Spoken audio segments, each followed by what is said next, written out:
Hello students, welcome to YouTube channel maths by Harsh bhaiya. I hope you are very well. आइए दोस्तों, अपना question number second लेते हैं।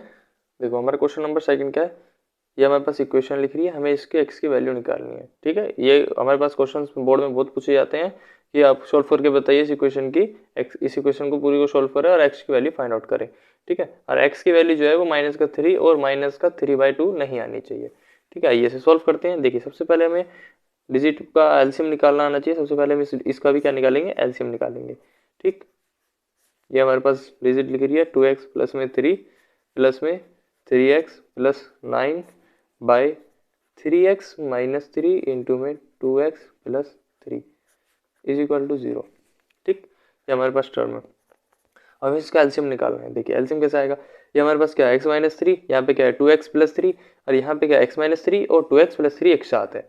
ठीक, तो हमारे पास इसका एलसीएम क्या आएगा। देखिए एलसीएम बहुत इजी है इसका निकालना। हमें क्या करना होता है, हमें टर्म देखिए। देखिए ये यहाँ पे दो टर्म सारी दोनों डिफरेंट टर्म्स है, रिपीट नहीं हो रही, और यही टर्म यहाँ पे दोनों कंबाइन होकर मल्टीप्लाई में रिपीट हो रही है। तो इसका एलसीएम जो है वो यही दोनों टर्म आ जाएंगे, क्योंकि ये टर्म यहाँ पे भी है, यहाँ पे भी है, सारी इसमें है टर्म्स, यही हमारे पास इसका एलसीएम हो जाएगा। आया आपको समझ में। देखो, आई होप आपको समझ में आया होगा ये मैं क्या कहना चाहता हूँ। तो ये हमारे पास एलसीएम इसका यही आ जाएगा, x-3 जो हमारे पास 2 टाइम्स रिपीट हो रहा है, 2x प्लस 3। क्योंकि ये डिजिट हमारे पास इसके, अगर हम इसको इससे कैंसिल आउट करेंगे तो ये हमारे पास नंबर बचेगा, ये भी इससे कैंसिल आउट हो रहा है। भाई हमारे पास एलसीएम क्या आता है, एलसीएम एक ऐसा नंबर आता है जो हमारे पास सारी टर्म्स से कट जाए।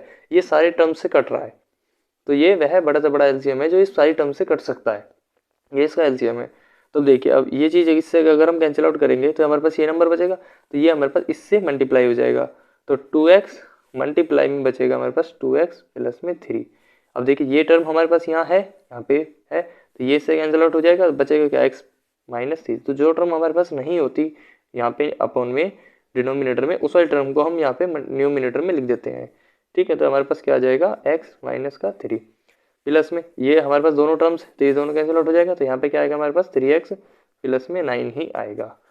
ठीक, अब इसकी हमें सिंपली ऊपर वालों की मल्टीप्लाई करनी है और प्लस माइनस करके सॉल्व करना है। तो हमें जब ब्रैकेट में मल्टीप्लाई करनी है, दोनों टर्म्स आपसे मल्टीप्लाई होकर ब्रैकेट में यहाँ जाएंगे, तो यहाँ पे क्या हो जाएगा हमारे पास 4x² प्लस में, अब देन 2x की अगर हम 3 में मल्टीप्लाई करेंगे तो कितना आएगा, 3 2 6x। अब ये हमारे पास एज इट इज़ है और ये हमारे पास एज इट इज़ है। ठीक, नीचे वाले टर्म को भी हम एज इट इज रखते हैं, 2x प्लस में 3 इज इक्वल टू 0। ठीक, अब हमें देखिए यहाँ पे हमारे पास कुछ बनता हुआ दिख रहा होगा, यहाँ पे हमारे पास 6x है, ये x है, ये 3x है, तो 3x प्लस 4x और 6x कितना हो गया, 10x हो गया। तो 4x² एज इट इज, ये कितना हो जाएगा हमारे पास 10x हो जाएगा, और यहाँ पे क्या है -3 और यहाँ पे प्लस का 9 है, तो कितना बचेगा हमारे पास प्लस का 6 आ जाएगा। ठीक, और नीचे हमारे पास x-3 इंटू में 2x plus 3 is equal to 0। अब ये इज इक्वल टू 0 है, तो इस 0 के जब हम इधर मल्टीप्लाई करेंगे तो सब इधर जाके 0 हो जाएगा। तो हमारे पास सिंपली यहाँ पे क्या नंबर बचा, हमारे पास सिंपली यहाँ पे बचा एक क्वाड्रेटिक इक्वेशन। ये हमारे पास क्वाड्रेटिक इक्वेशन यहाँ पे बची है।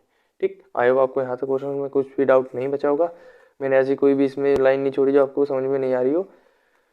अब देखिए आगे कंटिन्यू करते हैं इस क्वेश्चन को। ये हमारे पास बचा, अभी ये हमारे पास एक क्वाड्रेटिक इक्वेशन बन चुकी है। अब देखिए इसमें से हमारे पास क्या कॉमन आ रहा है, इस इक्वेशन को और थोड़ा सा छोटा कर लेते हैं। अगर हम इसे 2 से डिवाइड करेंगे या फिर इसमें से सब में से 2 कॉमन लेके उधर 0 पहुँचा देते हैं, तो यहाँ क्या बचेगा हमारे पास 2x² प्लस में 5x प्लस में 3 इज इक्वल टू 0। अब ये छोटी होगी इक्वेशन। अब देखिए अब हमें सिंपल इसे फैक्टराइजेशन मेथड या फिर फॉर्मूला यूज़ करो या किसी भी चीज़ से हमें यहाँ से बस x की वैल्यू फाइंड आउट करनी है। आपको यहाँ कुछ नहीं बोल रखा है कि आपको क्वाड्रेटिक इक्वेशन लगाओ या factorisation method, as your wish, आपको बस x की वैल्यू फाइंड आउट करनी है। तो आपको यहाँ पे क्या करना है, जो आपको अच्छा लगे उस मेथड से यूज़ करना है। मैंने क्वाड्रेटिक इक्वेशन वाला फॉर्मूला यूज़ करना भी बता दिया फर्स्ट क्वेश्चन में। मैं सेकंड क्वेश्चन में आपको बताता हूँ फैक्टराइजेशन मेथड से। देखिए अब इसमें फैक्टराइजेशन मेथड से यूज़ करेंगे तो हमें क्या करना होता है फैक्टराइजेशन मेथड में, 3 2 6 मल्टीप्लाई करके 6 आना चाहिए। मतलब इस 5x को हम किस तरीके से ब्रेक करें कि मल्टीप्लाई करके 6 आए और ऐड करें तो 5 आए। तो देखिए हमारे पास 2 नंबर्स होते हैं, इस 5 को मैं ऐसे लिख सकता हूँ 2x प्लस में 3x लिख सकता हूँ।